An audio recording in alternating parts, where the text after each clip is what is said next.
सर्वेभ्यः नमो नमः। अहम मोनिका तालियान। आज के वीडियो में हम अपनी कक्षा 6 की रुचिरा पुस्तक के सप्तम पाठ यानी 7वें पाठ का अभ्यास कार्य करेंगे। इससे पहले वीडियो में मैं आपको ये पाठ समझा चुकी हूँ, आप उस वीडियो को भी देख लीजिए। यहाँ पर अभ्यास में है उच्चारणम कुरुत, उच्चारण कीजिए। यहाँ पर जो आपके इन्होंने शब्द उच्चारण करने के लिए दिए हैं उनका आप मेरे उच्चारण करने के बाद एक बार उच्चारण जरूर कीजिए। और ये सभी आपके अव्यय पद हैं। अव्यय पद वे आपके होते हैं जो किसी भी लिंग, वचन या विभक्ति के अनुसार अपने रूप को परिवर्तित नहीं करते हैं। इनके साथ मैंने इनकी हिंदी भी लिखी हुई है ताकि आप इनको अच्छे से समझ पाओ। उच्चारण कर लीजिए पहले। यत्र, तत्र, कुत्र, अत्र, अन्यत्र, यदा, तदा, कदा, एकदा, च, अपि, अद्य, श्वः, ह्यः, प्रातः, अहर्निशम्, अधुना, एव, कुतः, सायं। हिंदी है इनकी। यत्र माने जहाँ, तत्र माने वहाँ, कुत्र माने कहाँ, अत्र माने यहाँ, अन्यत्र माने कहीं और। यदा माने जब, तदा माने तब, कदा माने कब, एकदा एक बार, च माने और। अपि माने भी, अद्य माने आज, स्व आने वाला कल, ह्यः बीता हुआ कल, प्रातः सुबह, अहर्निशम् दिन रात, अधुना अब, एव ही, कुतः कहाँ से, सायं शाम। ये आपके अव्यय पद हैं। इनके अर्थ मैंने सामने लिखे हुए हैं, आप इनको याद कर लीजिए। और जब भी आपको मौका मिले तो इनको आप अपने वाक्य में जरूर प्रयोग करके अभ्यास कीजिए। प्रश्न संख्या 2 है, मंजूषातः उचितम अव्यय पदम चित्वा रिक्त स्थानम पूरयत।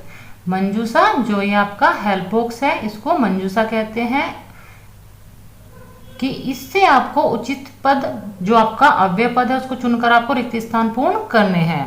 वैसे तो यह कार्य मैंने किया हुआ है, फिर भी आप अपने वाक्य की हिंदी और अपने अव्यय पदों का अर्थ समझ लीजिए। ज्यादातर तो अव्यय पद आप पहले ही समझ चुके हैं क्योंकि अभी हमने कुछ पदों का उच्चारण किया था, उनके सामने ही हिंदी लिखी हुई थी। लेकिन जो आपका सर्वदा यानी हमेशा, ये आपका कुछ नया अव्यय पद है, ये पहले नहीं लिखा हुआ था।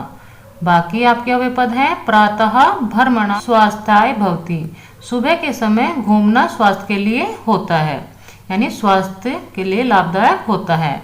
सर्वदा सत्यम वद, हमेशा सत्य बोलो। त्वम कदा मातुल गृहम गमिष्यसि, तुम कब मामा के घर जाओगे। दिनेश सह विद्यालयम गच्छति, अहमपि तेन सह गच्छामि। दिनेश विद्यालय जाता है, मैं भी उसके साथ विद्यालय जाता हूँ या जाती हूँ। क्योंकि अहम जो है ये आपका पुल्लिंग और स्त्रीलिंग दोनों के लिए प्रयोग होता है। और धातुएं तो आपकी पुल्लिंग और स्त्रीलिंग या कहूँ कि सभी के लिए एक समान ही होती है। अधुना विज्ञानस्य युगः अस्ति, अब विज्ञान का युग है। अद्य रविवासरः अस्ति, आज रविवार है। इस प्रकार ये आपके वाक्यों की हिंदी हो जाएगी। और जैसे यहाँ पर अव्यय पद प्रयोग हुए हैं, जो अव्यय पद आपने पीछे उच्चारण किए हैं उनके भी आप ऐसे ही वाक्य में प्रयोग करके अभ्यास कीजिए। प्रश्न संख्या 3 है, अधोलिखितानां प्रश्नानां उत्तरम लिखत। नीचे लिखे हुए प्रश्नों के उत्तर लिखो। सरगालस्य मित्रम कहा आसीत, सरगाल का मित्र कौन था। वैसे तो मैंने इसके उत्तर लिखे हुए हैं और आप अपने पाठ को भी पहले समझ चुके हैं, तो आप इनके उत्तर स्वयं भी कर सकते हैं। फिर भी आपको आपकी संस्कृत वाले शब्दों की हिंदी पता होनी चाहिए कि प्रश्न आपसे किस प्रकार पूछे जाते हैं। उसके लिए आप समझ लीजिए कि सरगाल का मित्र कौन था। वकः यानी बगुला, स्थालिता कहा भोजनम न आखादत, थाली से भोजन कौन नहीं खाता, या जो पात्र है आपकी कहानी में उसने थाली से भोजन प्राप्त नहीं किया, वह था आपका बकहा यानी बगुला। बकहा सरगालाय भोजने किम आयच्छत, बुगला सरगाल के लिए भोजन में क्या देता है। इसका उत्तर है क्षीरोदनम यानी दूध और चावल। सृगालस्य स्वभावतः कीदर्शः भवति। सृगाल स्वभाव से कैसा था, कुटिलः यानी दुष्ट स्वभाव का। कुटिल का अर्थ होता है दुष्ट। इस प्रकार आप अपने प्रश्नों के उत्तर बहुत आसानी से कर लीजिए। संस्कृत में आपको अभ्यास करना होता है, जितना आप संस्कृत में अभ्यास करेंगे उतनी ही संस्कृत आपको आसान लगेगी। प्रश्न संख्या 4 है, पाठात् पदानि चित्वा अधोलिखितानां विलोम पदानि लिखत। पाठ से चुनकर जो नीचे लिखे हुए पद हैं उनके आपको विलोम पद लिखने हैं। यथा जैसे इन्होंने दिया है शत्रु मित्रम, शत्रु और मित्र। शेष कार्य मैंने किया हुआ है, आप इनके अर्थ समझ लीजिए। सुखदम इसका विलोम है दुखदम। शत्रुता मित्रता। अप्रसन्नः प्रसन्न। दुर्व्यवहारः सद्व्यवहार। सायं प्रातः। असमर्था समर्था। सुख देने वाला दुख देने वाला। शत्रुता मित्रता। दुखी खुश। बुरा व्यवहार करने वाला अच्छा व्यवहार करने वाला। शाम सुबह। असमर्थ और समर्थ। प्रश्न संख्या 5 है, मंजूषातः समुचित पदानि चित्वा कथां पूरयत। मंजूषा जो आपका हेल्प बॉक्स है, इसमें से आपको सही पदों को चुनकर इस कथा को पूर्ण करना है। यह आपकी सुनी हुई कहानी है, हिंदी में आपने इसको सुना हुआ होगा, लेकिन यहाँ पर संस्कृत में यह लिखी हुई है, तो आप अपने इस कहानी को संस्कृत में भी समझ लीजिए। सभी पदों को मैंने पहले ही पूर्ण कर लिया है, क्योंकि आपके वीडियो के साथ यदि मैं इनको भरती तो एक तो आपकी वीडियो लंबी हो जाती और फिर आप देख भी सकते हैं कि पूरी कहानी हमारी एक साथ नहीं आई हुई है। इसलिए यह कहानी पहले ही मैंने पूर्ण की हुई है। आप अपनी कहानी को संस्कृत में देख लीजिए और अपने शब्दों को अर्थ को और अपने शब्दों के अर्थ पर विशेष ध्यान दीजिए। एकदा एकः काकः पिपासितः आसीत्। एक बार एक कौवा प्यासा था। सः जलम पातुम इतस्ततः आभरमत। वह जल पीने के लिए इधर उधर घूम रहा था। परम कुत्र अपि जलम न प्राप्नोत। परंतु कहीं पर भी जल प्राप्त नहीं हुआ। अन्ते सः एकम घटम अपश्यत। अंत में वह एक घड़े को देखता है।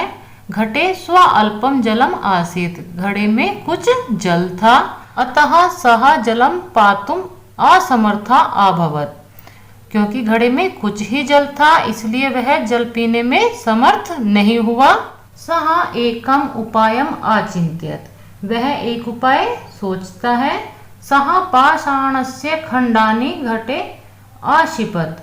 वह पत्थर के टुकड़े घड़े में डालता है। एवं कर्मेण घटस्य जलम ऊपरी आगच्छत। एवं इस प्रकार के कर्म से घड़े का जल ऊपर आ गया। काकः जलम पीत्वा संतुष्टः अभवत। कौवा जल पीकर संतुष्ट हुआ। परिश्रमेण एव कार्याणि सिद्ध्यन्ति न तो मनोरथै। सही कहा गया है कि परिश्रम से ही कार्य सिद्ध होता है, ना कि सोचने से। मनोरथै का अर्थ होता है केवल मन में विचार करना या खाली सोचना और उसके लिए कोई भी कार्य ना करना। जैसे अभी आपका समय है, आप सोचने लगे कि हम परीक्षा में अच्छे नंबर लाएंगे, लेकिन उसके लिए आप मेहनत नहीं करोगे तो केवल सोचने से आपके अच्छे नंबर नहीं आएंगे। आपको मेहनत भी करनी है अपनी परीक्षा की तैयारी के लिए। लिखित में भी अभ्यास करना है। लिखित में आपका कहने से अर्थ है कि जब आप अपने प्रश्नों के उत्तर लिखकर देख लेते हो तो वह आपको लंबे समय तक याद रहते हैं। ये कहानी आपने हिंदी में भी सुनी हुई होगी कि प्यासा कौवा इस कहानी का नाम होता है, शीर्षक होता है। और यहाँ पर कुछ आपके पद इस कहानी को पूर्ण करने के लिए दिए गए थे, वो मैंने सभी पहले से पूर्ण किए हुए हैं। उम्मीद है आपको आपकी कहानी समझ में आई होगी और शब्दों के अर्थ पर भी आपने ध्यान दिया होगा। प्रश्न संख्या 6 है, तत्सम शब्दान लिखत। तत्सम शब्द लिखिए। आपने हिंदी में भी तद्भव और तत्सम दो प्रकार के शब्दों को सुना होगा। तत्सम वो शब्द होते हैं जो आपके संस्कृत के शब्द हैं, और तद्भव जो उनसे भाव रखने वाले, यानी उनको हम हिंदी में भी प्रयोग करते हैं, वो आपके तद्भव। तद्भव से अर्थ है कि तद्भाव, उनके जैसा भाव रखने हैं, और तत्सम उन्हीं के समान। यानी कि जो आपके संस्कृत के मूल पद होते हैं वही आपके तत्सम होते हैं। यथा जैसे इन्होंने दिया है, सियार सियार के लिए सृगालः, कौवा कौवे के लिए काकः, मक्खी मक्षिका, बंदर वानरः, बगुला वकः, चोंच चंचू, नाक नासिका। इस प्रकार ये आपके तत्सम शब्द हो जाएंगे और इसी के साथ आपका ये पाठ पूर्ण होता है। उम्मीद है आप अपने इस कार्य को अच्छे से करेंगे और अपनी परीक्षा की तैयारी के लिए इस पाठ में जो पढ़ाया गया है, समझाया गया है, उस पर भी आप अपना ध्यान देंगे। मिलते हैं अगली वीडियो में। सर्वेभ्यः नमो नमः।